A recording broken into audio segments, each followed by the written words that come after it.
দুনিয়ার কোন মানুষেরা যদি প্রতিদিন যদি কমপক্ষে 3 বার 7 বার 11 বার 100 বার 200 বার প্রতিদিন 1000 বার দরুদ যদি কেউ পড়ে গো, আল্লাহ রাব্বুল আলামিন তার হাবিবরে স্বপ্নের ঘরে দেখাইয়া দিবেন। জুড়ে বলুন সুবহানাল্লাহ। দরুদ আমরা পড়ি না, অলসতা করি ভাই। দরুদ দিয়ে কিন্তু অনেক কিছু হয়। নবীকে যদি ভালো না বাসেন, আল্লাহ কিন্তু আপনাকে ভালোবাসবে না। একটা কথা আমি বলেছি, আমি মুসাফির মানুষ। সারা জীবন পড়লেন লা ইলাহা ইল্লাল্লাহ, লা ইলাহা ইল্লাল্লাহ, লা ইলাহা ইল্লাল্লাহ, সারা জীবন পড়লেন। আপনি কি পরিপূর্ণ মুমিন হইলেন কিনা?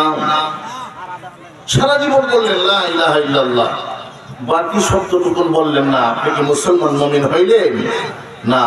আমার আল্লাহ ডাক দিয়া বলে, হাবিব আপনাকে নিয়ে অনেকেই সমালোচনা করতাম। আবু জাহল, উতবা, সাইবা, আবু লাহাব, ওরা সমালোচনা করত যে মুহাম্মদ এমন একজন লোক, সে মৃত্যুবরণ করলে পরে তার নাম নিশানা লওয়ার মতন কোন মানুষ দুনিয়ার জমিনে থাকবে না। ও আমার হাবিব, ও আমার বন্ধু, আপনাকে কাফেররা আটকুরা বলতো আবতার। আরবি শব্দতে বলা হয় আবতার, বাংলাতে বুঝি আটকুর। আটকুর ছিলেন তো নাকি? আটকুর ছিলেন না? নিঃসন্তানী। আরবের কথা ছিল, আরবের কথা ছিল আপনার যদি ছেলে থাকতো, মেয়ে না হতো, তাহলে বলতো আটকুর। আবার মেয়ে আছে ছেলে নাই, এটা কেউ বলতো এরা আবতার। কি বলতো? আবতার, মানে আটকুরা।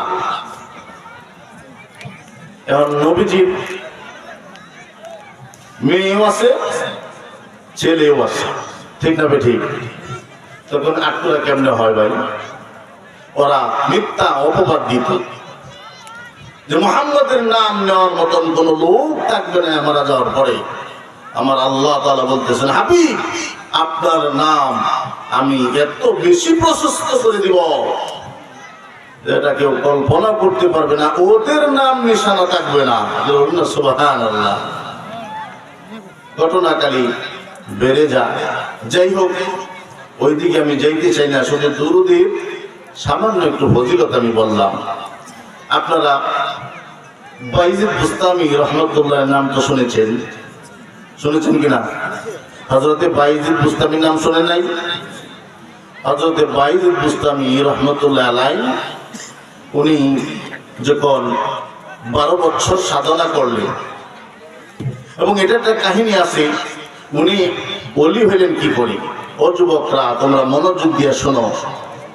মায়ের দোয়ার বরকতে হযরতে বাইজিদ বুস্তামি ওলি হয়েছেন। সুবহানাল্লাহ পড়েন। নারায়ে তাকবীর, নারায়ে তাকবীর। যারা ঘুমায় রয়েছে এরা করতেছে কি শুরু হয়ে গেছে, আওলা জাওলা শুরু হয়ে গেছে। তো আপনারা মেহেরবানি করে যদি আমার কথা বুঝে থাকেন, আমি একজন মুসাফির, আমি আপনাদেরকে নিয়ে ছোট্ট করে মোনাজাত করবো। যদি আমার কথা বুঝে থাকেন তাহলে মেহেরবানি করে যে পিছনে যারা আছে, রাস্তায় যারা আছে, ওরা আসবে, একটু সুযোগ করে দেন, একটু সুযোগ করে দেন। লা ইলাহা ইল্লাল্লাহ, লা ইলাহা ইল্লাল্লাহ, লা ইলাহা ইল্লাল্লাহ, লা ইলাহা ইল্লাল্লাহ। বলতেছিলাম হযরতে বাইজিদ বুস্তামি কেমনে ওলি হলেন। বাইজিদ বুস্তামি রহমাতুল্লাহ আলাইহির মা, বাইজিদ যখন ছোট্ট মানুষ, বাইজিদ বুস্তামির মা রাতের বেলা পানি চাইলেন। বাইজিদ, বিরাট ইতিহাস, লম্বা ইতিহাস, সংক্ষেপে বলে যাচ্ছি। বলে, বাইজিদ একটু পানি দাও, আমার পানির পিপাসা লেগেছে। হযরতে বাইজিদ ঘরের ভিতরে পানি খুঁজলেন, কোথাও পানি পাইতেছেন না। পাশের বাড়িতে গেলেন, গিয়া পানি আনলেন। পানি আনতে একটু লেট হয়েছে, সময় গেছে অনেকটা। এর ভিতরে দেখে হযরতে বাইজিদের মা ঘুমিয়ে পড়েছে। আবার এই শীতের দিন বাইজিদ কি করলেন, পানির পেয়ালাটা ওই গ্লাসটা নিয়ে সারা রাত্র দাঁড়িয়ে রইলেন। যখন মুয়াজ্জিন আযান দিল, আসসালাতু খায়রুম মিনান নাওম, মুয়াজ্জিন যখন আযান দিল, বাইজিদের মা ঘুম ভেঙে গেল। আবার তাকিয়ে দেখে ছোট্ট বাচ্চা বাইজিদ পানি নিয়ে দাঁড়ানো। বলে, বাবা, সন্ধ্যা রাত্রে আমি তোমার কাছে পানি চেয়েছিলাম, এবার রাত্র গভীর হয়ে শেষ হয়ে গেছে, ফজরের আজান পড়ে গেছে, তোমার হাতে গ্লাস নিয়ে দাঁড়িয়ে রয়েছ।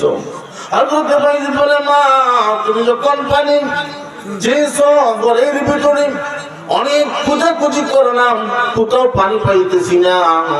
পাশের বাড়িতে গেলাম পানি আনার জন্য, আইসা দেখি রে মা, তুমি তো ঘুমিয়ে পড়েছ মা, কিন্তু তোমারে আমি জাগ্রত করি নাই, তোমারে আমি ডাক দেই নাই, কারণ মা কষ্ট পাবেন। মায়ের ঘুমটা যদি ভেঙে যায় তাহলে মা আঘাত পাবে, এই জন্য আমি বাইজিদের তোমাকে ডাক দেই নাই। হযরতে বাইজিদের মা তাড়াহুড়া করে কম্বল ফেলে দিয়া হযরতে বাইজিদের হাত থেকে পানি নিয়ে পানি পান করে হযরতে বাইজিদকে কম্বলের নিচে শুয়ায় দিয়া যাই না ওযু করে যাই নামাজ বিছাইয়া উনি বললেন, মামুন, আমার বাইজিদ আমি মারে খুশি করেছি, আমি দোয়া করি ও আসমানের মালিক, মা হয়ে দোয়া করি আমার বাইজিদকে সুলতানুল আরিফিন বানায়া দিও, জগত বিখ্যাত ওলি বানায়া দিও। জুড়ে বলুন একটু সুবহানাল্লাহ। আল্লাহ রাব্বুল আলামিন মায়ের দোয়া বিফলে যায় না। আল্লাহ রাসূল বলেছেন, তিন ব্যক্তির দোয়া কবুল হয়, মুস্তাজাব।